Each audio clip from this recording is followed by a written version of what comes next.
अस्सलाम वालेकुम नाज़रीन, मेरा नाम है आमिर निहाल और आप देख रहे हैं अर्तुगरुल गाज़ी सीज़न 2 एपिसोड 79 की हाइलाइट्स।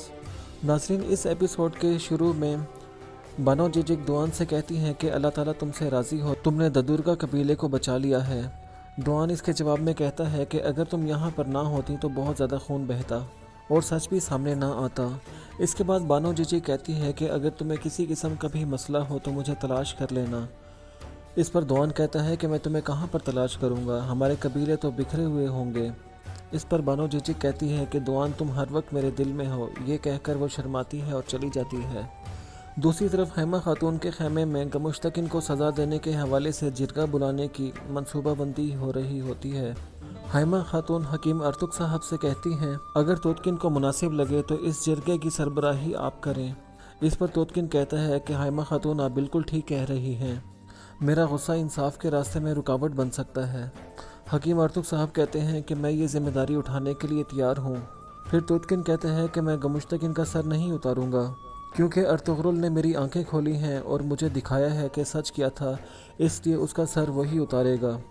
पहले अर्तुगरुल तोतकिन से कहता है कि तुम्हें उसका सर उतारना चाहिए, लेकिन फिर तोतकिन के इसरार करने पर अर्तुगरुल रजामंद हो जाता है। दूसरी तरफ सादतिन कोपैक एक करीबी मेहमान खाने में मौजूद था।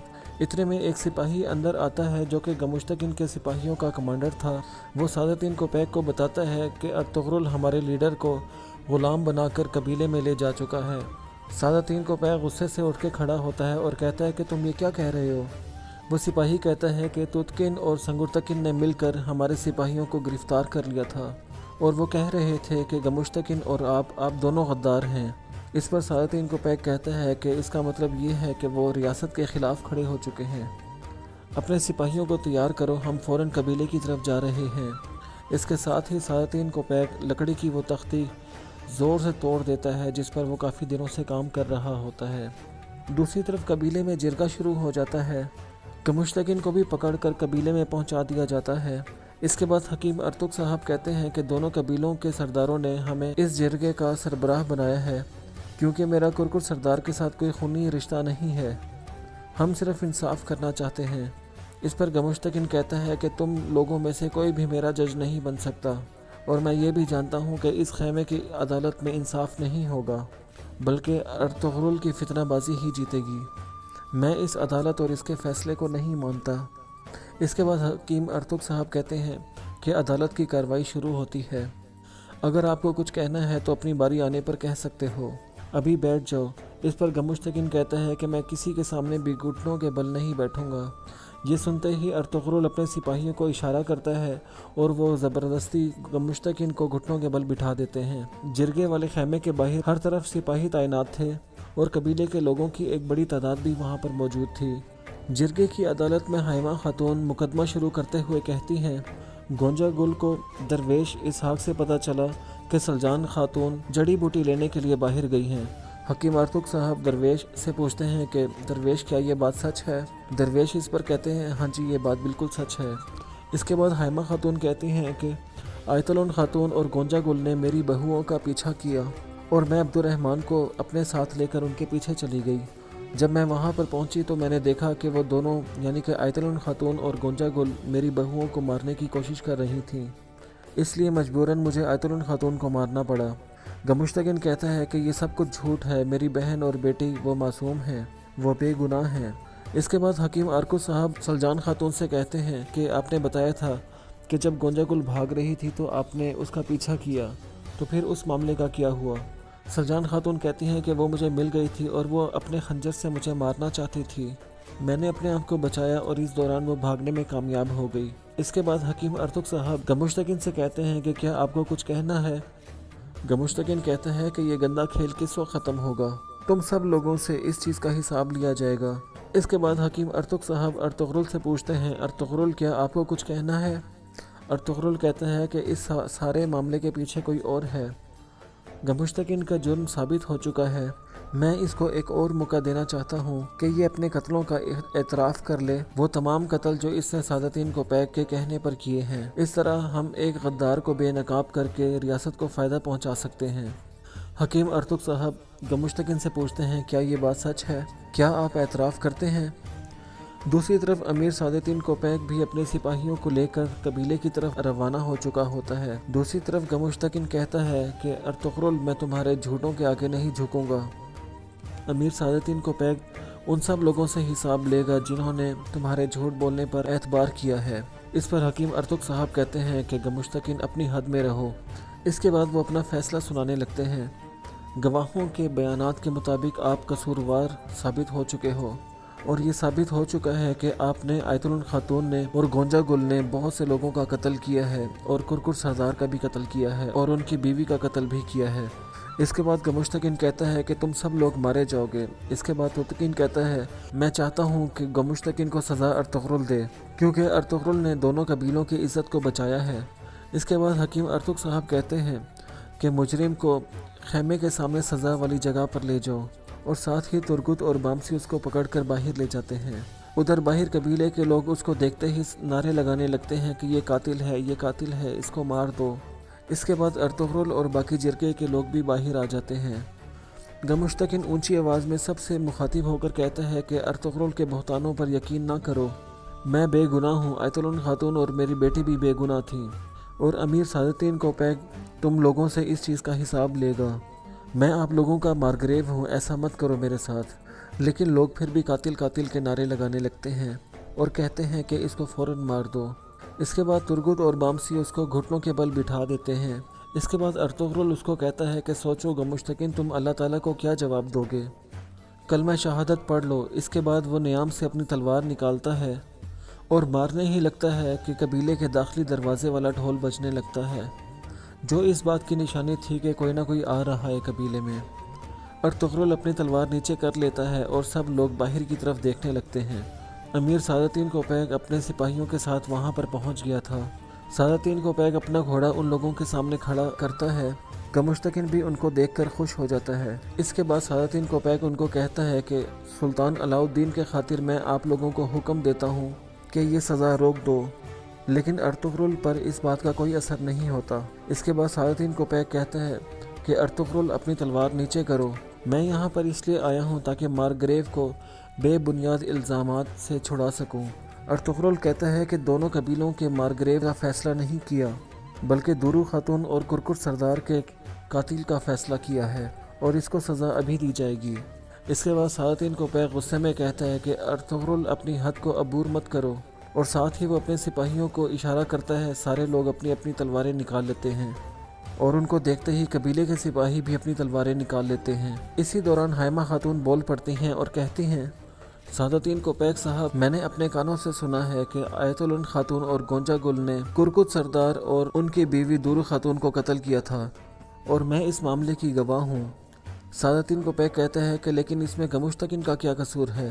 अर्तुगरुल कहता है कि इसने अपनी बहन और बेटी को इस मामले में इस्तेमाल किया है ताकि ये मारगरेव बन सके। सादतीन कोपैक कहते हैं कि अर्तुगरुल, क्या तुम्हारे पास इस बात का कोई सबूत है। इस पर तोतकिन कहता है कि अमीर सादतीन कोपैक साहब, मैं भी इस बात का गवाह हूँ। इस पर गमुश्तकिन कहता है कि सादतीन कोपैक साहब, ये सब कुछ झूठ है। अर्तुगरुल ने इन लोगों को ख़राब कर दिया है और इनसे झूठ बोल बोल कर जहर भर दिया है। इसके बाद सादतीन कोपैक कहता है कि मैं अर्तुगरुल और गमुश्तकिन को अपने साथ मेहमान खाने में लेकर जाऊंगा और इनसे सवालात करूंगा और सच को सामने लाना मेरी जिम्मेदारी है, वरना दोनों कबीलों के जिरगे वाले आदमियों को रियासत के खिलाफ बागी समझा जाएगा। ये मेरी आप लोगों को आखिरी वार्निंग है। इस पर अर्तुगरुल कहता है कि अल्हम्दुलिल्लाह, हम मरने से खौफज़दा नहीं हैं। इस पर सादतीन कोपैक अर्तुगरुल से कहता है कि अर्तुगरुल, मैं तुम्हें आखिरी वार्निंग दे रहा हूँ, मारगरेव को मेरे हवाले कर दो। और ये कहने के बाद वो सिपाहियों को इशारा कर देता है। इसके बाद अर्तुगरुल घूमता है और अपनी तलवार के एक ही वार से गमुश्तकिन का सर तन से जुदा कर देता है। सादतीन कोपैक चौंक जाता है और अपना खंजर निकाल लेता है। इसके बाद अर्तुगरुल गमुश्तकिन का सर उठाकर कहता है कि सादतीन कोपैक, अब तुम अपने मारगरेव को लेकर जा सकते हो। इसके बाद सादतीन कोपैक कहता है कि ये मत सोचो कि तुम्हें इस बात का हिसाब नहीं देना पड़ेगा। आज के बाद तुम्हें रियासत के दुश्मन के तौर पर देखा जाएगा। तुम सब लोगों को शर्म आनी चाहिए। आज के बाद तुम लोग मुझसे और रियासत के गुस्से से डरो। आज के बाद तुम लोग सुकून को भूल जाओगे और जिन लोगों ने भी अर्तुगरुल का साथ दिया है उन सब को इसकी कीमत चुकानी पड़ेगी। یہ کہہ کر سعادتین کوپیک اپنا گھوڑا موڑتا ہے اور اپنے سپاہیوں کے ساتھ واپس روانہ ہو جاتا ہے۔ اس کے جانے کے بعد ارطغرل سب سے مخاطب ہو کر بلند آواز میں کہتا ہے، آپ لوگ اوغس خان کے شاندار سپاہی ہو۔ میں نے آپ لوگوں کی آنکھوں میں وہ خوف دیکھا ہے جو پہلے کبھی نہیں دیکھا تھا۔ میں جانتا ہوں کہ آپ لوگوں کے دلوں میں یہ خوف ریاست سے محبت کی وجہ سے ہے، لیکن آپ لوگ اس امیر سعادتین کوپیک سے خوفزدہ نہ ہوں۔ وہ ہمارا کچھ بھی نہیں بگاڑ سکے گا، کیونکہ آپ لوگ ہمیشہ ریاست کے لیے کھڑے رہے ہو اور آگے بھی کھڑے رہو گے، اور یہ ہم لوگوں کی ذمہ داری ہے کہ ہم لوگ ان کے خلاف ہوں جو شیطانوں کا ساتھ دیتے ہیں اور ہماری ریاست کو نقصان پہنچاتے ہیں۔ ہم نے انصاف کیا ہے، بے شک اللہ تعالیٰ سب کچھ دیکھ رہا ہے جو ہم کر رہے ہیں۔ اس کے بعد سب لوگ ارطغرل زندہ باد کے نعرے لگانے لگتے ہیں، اور اس کے بعد سب لوگ واپس اپنے اپنے کاموں کی طرف چلے جاتے ہیں۔ اس کے بعد ارطغرل اور حکیم ارتک گندوگدو کے خیمے میں پہنچتے ہیں۔ حکیم ارتک صاحب سلجان خاتون کو باہر بھیج دیتے ہیں اور ارطغرل سے کہتے ہیں، گندوگدو صاحب اب سپاہیوں کے کمانڈر کے طور پر نہیں رہ سکتے، ان کی صورتحال کافی خراب ہو گئی ہے، اس لیے ہمیں دونوں قبیلوں کی سلامتی کے لیے کوئی فیصلہ کرنا ہوگا۔ اس کے بعد حکیم ارتک صاحب ایک خنجر کو آگ کے انگاروں میں گرم کرتے ہیں تاکہ گندوگدو کے پھوڑوں کو صاف کیا جا سکے۔ دوسری طرف گمشتگین کو ایک قبر کھود کر دفن کر دیا جاتا ہے۔ مٹی ڈالنے کے بعد سب لوگ وہاں سے چلے جاتے ہیں، لیکن گمشتگین کا ایک سپاہی گواج وہاں پر بیٹھ کر رونے لگتا ہے۔ پھر وہ قبر کی طرف دیکھ کر کہنے لگتا ہے کہ گمشتگین صاحب، جن لوگوں نے بھی آپ کے ساتھ یہ کیا ہے، میں ان لوگوں سے آپ کا بدلہ لوں گا، اور بدلہ لینے تک میں اس قبیلے کو اور ارطغرل کو سکون سے نہیں رہنے دوں گا۔ دوسری طرف ترگد ہتھیار تیار کرنے والی جگہ پر جاتا ہے اور دہلی تعمیر صاحب کو یاد کر کے غمگین ہو جاتا ہے۔ اتنے میں ارطغرل وہاں پر پہنچتا ہے اور اس سے پوچھتا ہے، کیا کر رہے ہو ترگد؟ ترگد کہتا ہے کہ آج دور علی ایک سپاہی کے طور پر اپنا پہلا قدم اٹھانے لگتا ہے، میں اس کے لیے ایک تلوار تیار کر رہا ہوں۔ آج دمیر بابا اگر زندہ ہوتے تو تور علی کی تلوار وہ بناتے ہیں، لیکن اب یہ میری ذمہ داری ہے۔ اس کے بعد ارطغرل بھی اس کی مدد کرتا ہے اور وہ دونوں مل کر تلوار تیار کرنے لگتے ہیں۔ دوسری طرف نویان ایک دفعہ پھر سے واپس آ جاتا ہے اور ایک غار میں اپنا ڈیرا بنا لیتا ہے۔ اس کے ساتھ اولوبیل گئے اور کافی سارے سپاہی بھی موجود تھے۔ اس کے بعد نویان سپاہیوں کے جوش کو بڑھانے کے لیے ان سے ایک پرجوش خطاب کرتا ہے۔ اس کے بعد آخر میں نویان کہتا ہے، چنگیز خان کے ماننے والے میرے بہادر سپاہیوں، ہم انتقام لینے کے لیے ان زمینوں پر آئے ہیں، انتقام کے لیے۔ اور ساتھ ہی وہ اپنا ہاتھ کھڑا کرتا ہے تو لوگوں میں جوش آتا ہے، اور ساتھ ہی سپاہی بھی اپنا ہاتھ کھڑا کر کے انتقام کا لفظ بولتے ہیں، اور ساتھ ہی نویان کے ساتھ ہی جوش میں نعرے لگانے لگتے ہیں۔ اولوبیل گے وہاں پہ ڈھول بجانے لگتا ہے اور اس پر نویان رقص کرنے لگتا ہے۔ دوسری طرف امیر سعادتین کوپیک نے کچھ شاعروں کو اپنے مہمان خانے میں بلایا ہوا تھا۔ اس کے بعد ایک شاعر کہتا ہے کہ آپ کافی پریشان لگ رہے ہیں، کیا کوئی لوگ آپ کے خلاف کوئی چال چل رہے ہیں؟ اگر ایسا ہے تو آپ کے انصاف کے بعد وہ لوگ اپنی حد میں آ جائیں گے۔ سعادتین کوپیک کہتا ہے کہ انصاف انتقام کا دوسرا نام ہے، اور جب انتقام لیا جاتا ہے تو پھر انصاف ہوتا ہے۔ یہاں پر اس قسط کا اختتام ہو جاتا ہے۔ اگر آپ کو یہ ویڈیو پسند آئی ہے تو ضرور لائک کریں اور ساتھ ہی سبسکرائب کریں اور بیل آئیکن کو پریس کریں تاکہ آپ کو ہماری طرف سے ریگولر اپڈیٹس ملتی رہیں۔ السلام علیکم ورحمۃ اللہ وبرکاتہ۔